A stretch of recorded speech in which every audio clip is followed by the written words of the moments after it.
Okay, now we can do championship case number 8 for Chase Briscoe. Stewart-Haas Racing's final winner back in the 2024 Southern 500 made the transfer over to Joe Gibbs Racing. So, of course, the numbers, this is going to be an odd one just because Stewart-Haas Racing was not in a great state when Chase Briscoe was there. And now he's at Joe Gibbs Racing, who has been in a great state for quite a while now. So the numbers are a little hard to go by. But as I have to explain every single video, we do this for all 16 drivers. So this is not a prediction. We go through every single playoff driver's championship case. We talk about their season up to this point. We talk about how they can advance through each round of the playoffs, and then eventually getting to Phoenix and how they can win the championship.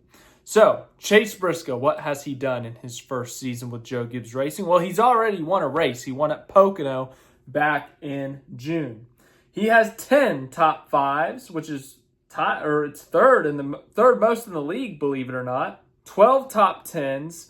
He has led 313 laps, has 7 playoff points to his name, but shockingly, to all of our surprises, Chase Briscoe has been the new Ryan Newman. I think he has 6 poles this season. The dude shows up in qualifying. So when we talked about Shane Van Gisbergen a few videos ago, when we talked about this, and I think even Chase Elliott, we brought it up, we said that you cannot qualify poorly, and there was a little bit of concern with those drivers. It's the opposite for this driver.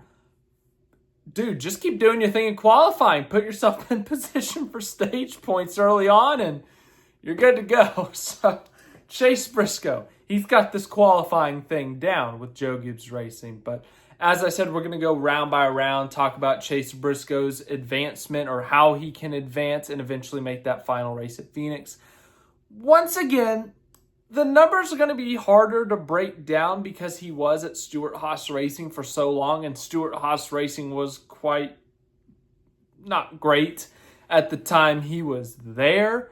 Whereas now Joe Gibbs Racing, or at least should be, fighting for top 5s every week. And he's been doing that over this summer stretch. So we might take a little bit different of an angle if that makes sense. But let's just start to get into it with point number 1. As I say for everyone else, get playoff points. Chase Briscoe does not have a lot of playoff points. He may be able to survive the early rounds. He's probably going to get a few extra bonus points from finishing in the top 10 in the standings. He'll be anywhere in the 10 to 15 playoff point range, somewhere in that order.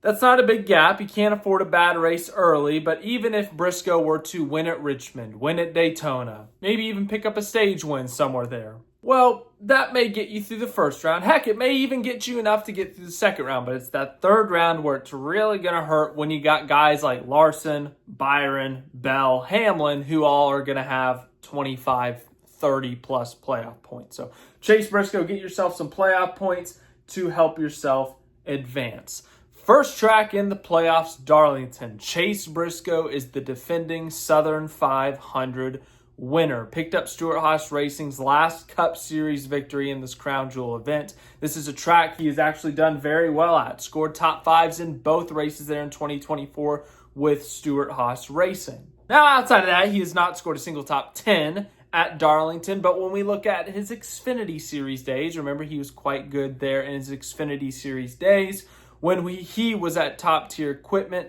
at Stewart-Haas Racing still, but he beat the JGR car of Kyle Busch that one time. That is one of his most memorable moments. So Chase Briscoe, I really do think he has a good shot at competing for this win with how good he is at Darlington, how good JGR is at Darlington. He finished 28th in the spring. Not great. Can't exactly remember what happened to him, but I think if they can get the setup right, they give Briscoe a good enough car, I think he can go up there and compete with his teammate Denny Hamlin. He can go up there and compete with Kyle Larson, with Tyler Reddick, with whoever else may show up at Darlington. But honestly, that may not be needed in this first round. It may just take a top 10 finish. I think they're more than capable of getting a top 10 at Darlington. Second race is Gateway. Not great. 17, 34, 24. Once again, it's kind of hard to gauge because Stewart-Haas Racing and all that. I don't want to emphasize that the entire video, but it is a point we got to bring up. But Joe Gibbs Racing has done well at Gateway with Christopher Bell. Of course, Bell led a ton of laps in this race last year. I believe he swept the stages. So if they figured out something there, if they can bring some speed. As I said, Chase Briscoe has brought qualifying speed almost everywhere they've gone. Road courses, super speedways, intermediate, short tracks. You name it, they've brought speed in qualifying. So if they can show up, score some stage points early, just stay in the top 10. I think they can top 10 their way out of this round. I truly do. And be fine. Like, that may be all it takes.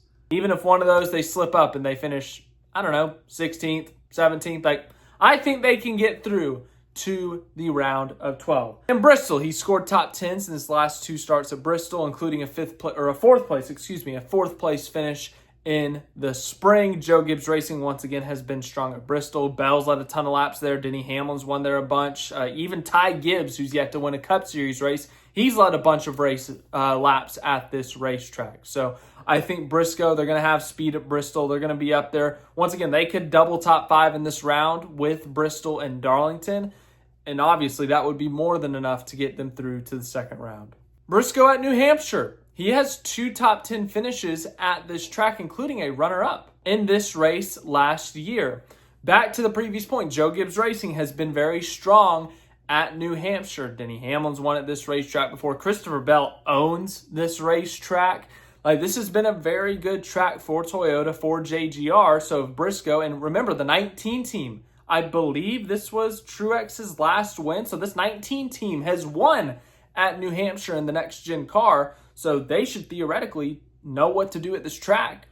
Help Briscoe out a little bit, tell him what to do, get some advice from Bell, from Hamlin, and Briscoe's looking at a top 5 day at New Hampshire. I think that's a very realistic possibility. And then going to Kansas, an intermediate racetrack. Earlier in the season, Chase Briscoe said there was a lot more pressure. He was a little bit more anxious about these intermediate racetracks because, well, JGR, Toyota, very good at these intermediate racetracks. Kansas, Texas, Vegas, like you name it, the intermediate, Michigan, JGR is very good there, whether it's Denny Hamlin winning, whether it's Christopher Bell, heck, Bubba Wallace, Tyler Reddick, like Toyota, Joe Gibbs Racing, and of course I mentioned 2311 there, they are very, very good at these intermediate tracks. Well, Briscoe showed up in the spring and he scored a top 5 finish.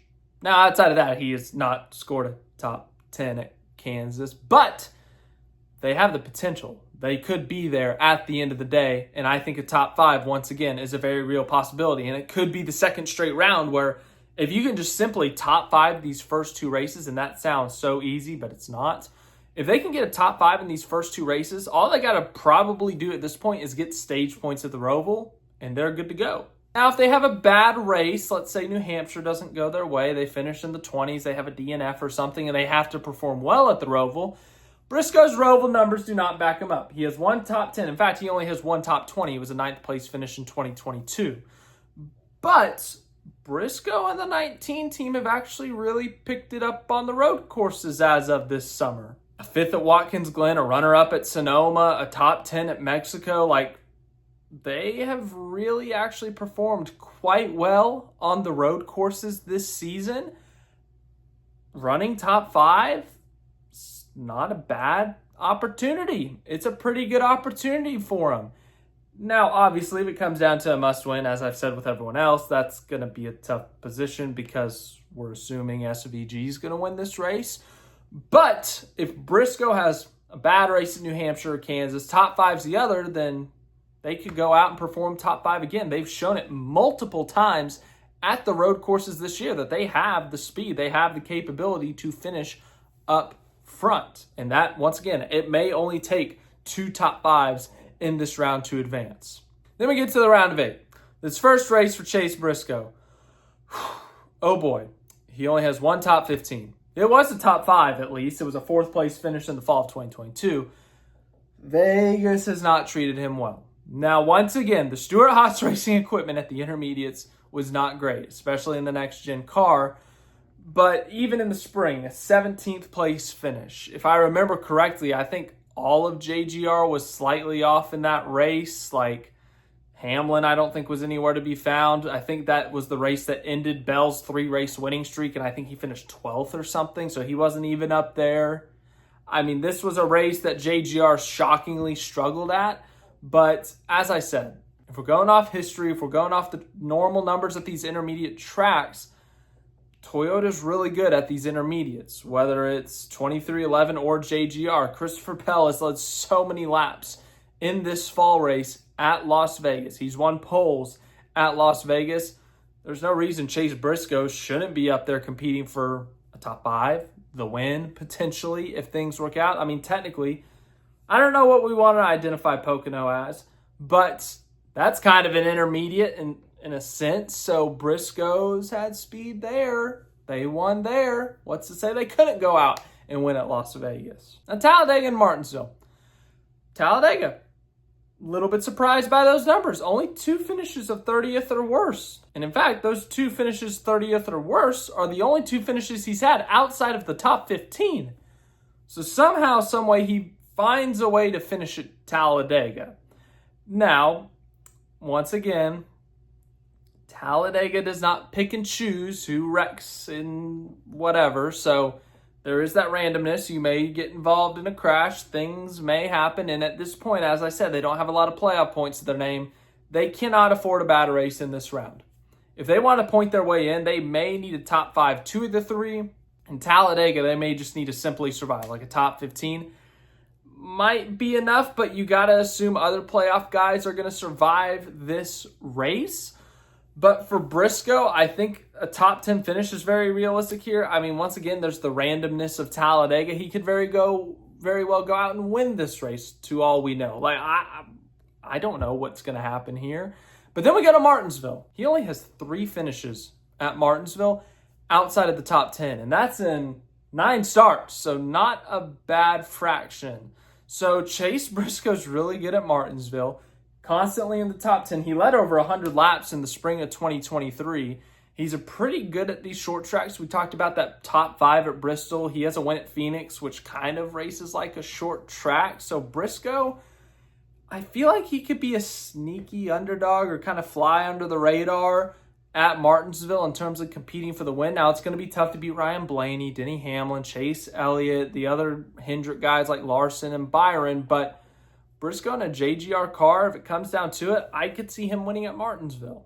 So if it comes down to a must-win, they may be desperate. They may throw a Hail Mary, and it could or obviously could not work out for them. But I think this round, if you want to point your way in, probably going to take a top 5 at Vegas, top 5 at Martinsville, surviving at Talladega, and hope that a bunch of people get wiped out to kind of help you buffer to get some more points.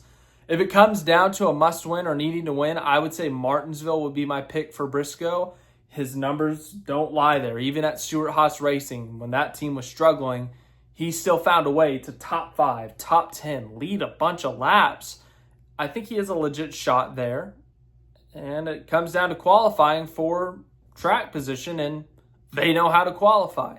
Then we go to Phoenix for the championship race. While Briscoe had a crash in the spring and they did not get a competitive result, and in fact, qualified 30th, that's got to be their worst qualifying effort of the season.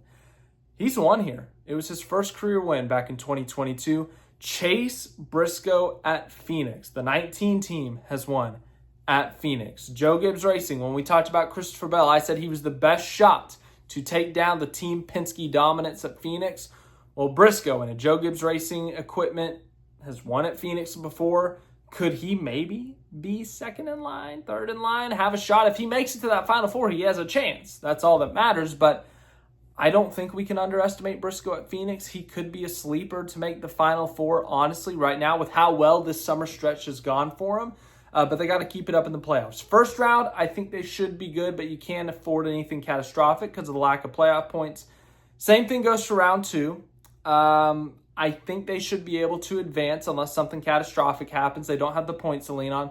But the round of 8 is going to be difficult. Ultimately, they don't have the points. It's going to take a, not miracle run, but it's going to take an all-time run to accumulate all these playoff points to put yourself in position to afford a bad race in the round of 8. So let's assume that doesn't happen. It may come down to winning, and I think Martinsville's a great chance. And then Phoenix, anything can happen. And Briscoe actually has done well there in the past. So can Chase Briscoe add to the list of names of guys who moved to a different team and in year one won championship, like Kyle Larson in 2021 and Kevin Harvick in 2014. So thanks for watching this video. I hope you enjoyed. I think we got one more tomorrow for Bubba Wallace, and then we'll kind of reset, see where everything sits, and we'll do it again next week. And then obviously we'll do the last couple after Daytona. So thanks for watching this video. I hope you enjoyed it. And as I said, we will continue to do these championship cases up until Darlington.